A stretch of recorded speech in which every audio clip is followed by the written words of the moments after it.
जय श्री रामचंद्र जी, जय बजरंगबली, जय माता दी। मैं अपने सारे मित्रों को राम राम करता हूँ। आज का विषय है दुर्गा सप्तशती का अत प्रादृकम रहस्यम। इसका विनियोग क्या है?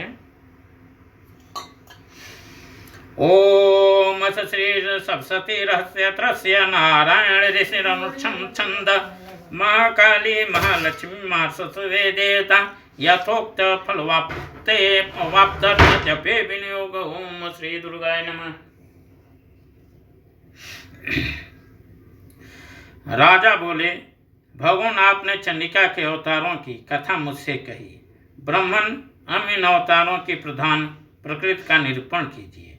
द्विज श्रेष्ठ, मैं आपके चरणों में पड़ा हूँ। मुझे देवी के जिस स्वरूप की और जिस विधि से आराधना करनी हो वह सब यथार्थ रूप से बतलाइए। ऋषि कहते हैं, राजन, यह रहस्य परम गोपनीय है, इसलिए किसी से कहने योग्य नहीं बतलाया गया है। किंतु तुम मेरे भक्त हो, इसलिए तुमसे न कहने योग्य मेरे पास कुछ भी नहीं है। त्रिगुणमयी परमेश्वरी महालक्ष्मी ही सबका आदि कारण है। वही दृश्य और अदृश्य रूप से संपूर्ण विश्व को व्याप्त करके स्थित है। राजन, वे अपनी चार भुजाओं में मातुलंग, बिजोरे का फल, गदा खेट, ढाल एवं पान पात्र और मस्तक पर नाग, लिंग तथा योनि इस वस्त्रों को धारण करती हैं। तपाए हुए सुवर्ण के समान उनकी कांति है। तपाए हुए सुवर्ण के ही उनके भूषण हैं। उन्होंने अपने तेज से इस शून्य जगत को परिपूर्ण किया है। परमेश्वरी महालक्ष्मी ने इस संपूर्ण जगत को शून्य देखकर केवल तमोगुण रूप उपाधि के द्वारा एक अन्य उत्कृष्ट रूप धारण किया। वह रूप एक नारी के रूप में प्रकट हुआ, जिसके शरीर की कांति निखरे हुए काजल की भांति काले रंग की थी। उसका श्रेष्ठ मुख दाढ़ों से सुशोभित था। नेत्र बड़े बड़े और कमर पतली थी। उसकी चार भुजाएं ढाल, तलवार, प्याले और कटे हुए मस्तक से सुशोभित थी।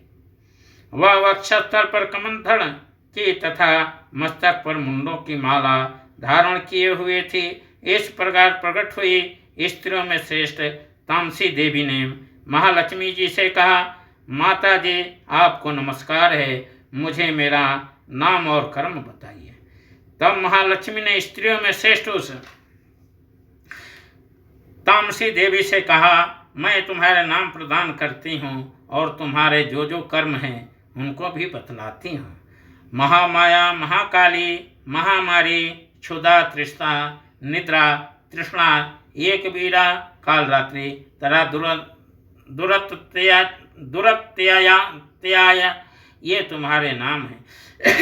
जो कर्मों के द्वारा लोक में चरितार्थ होंगे, इन नामों के द्वारा तुम्हारे कर्मों को जानकर जो उनका पाठ करता है वह सुख भोगता है।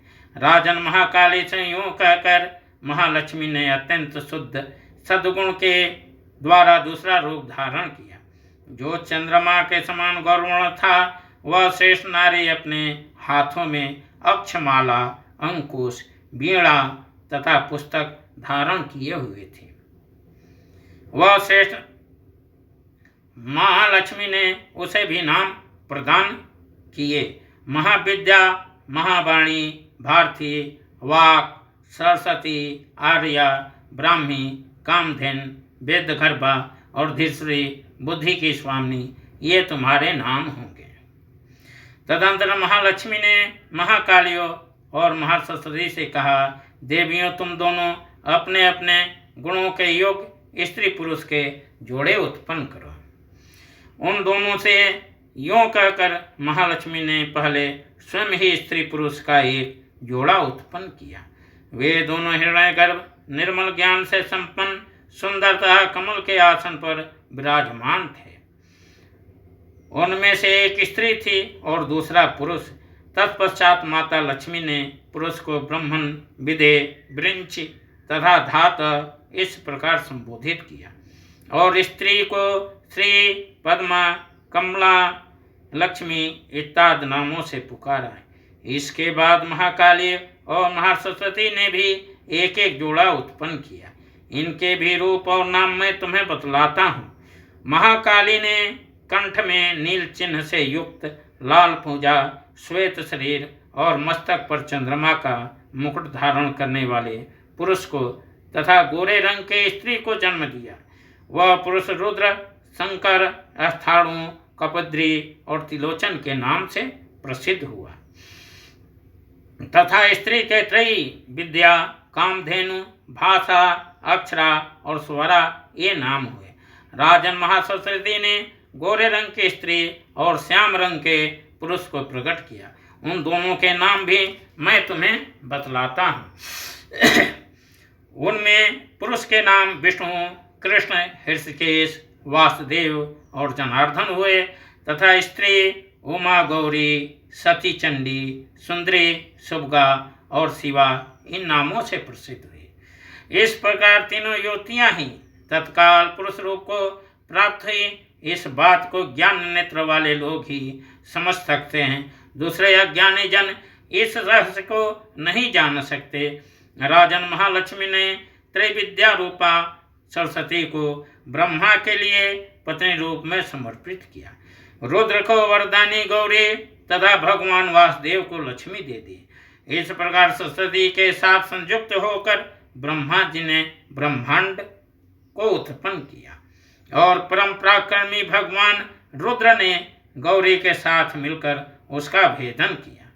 राजन, उस ब्रह्मांड में प्रधान महत्त्व, आदि कार्य समूह, पंच महाभूतात्मक समस्त अत्तावर जंगम रूप जगत की उत्पत्ति हुई।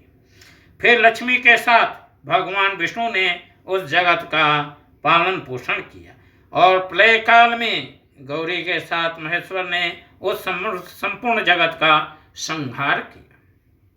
महाराज, महालक्ष्मी ही सर्वशक्तिमयी तथा सब सत्वों के अधीश्वरी हैं। वे ही निराकार साकार रूप में रहकर नाना प्रकार के नाम धारण करती हैं। सगुणवाचक, सत्य, ज्ञान, चित्त, महामाया आदि नाम मंत्रों से इन महालक्ष्मी का निरूपण करना चाहिए। केवल एक नाम महालक्ष्मी मात्र से अथवा अन्य प्रत्यक्ष आदि प्रमाण से उनका वर्णन नहीं हो सकता। जय माता दी।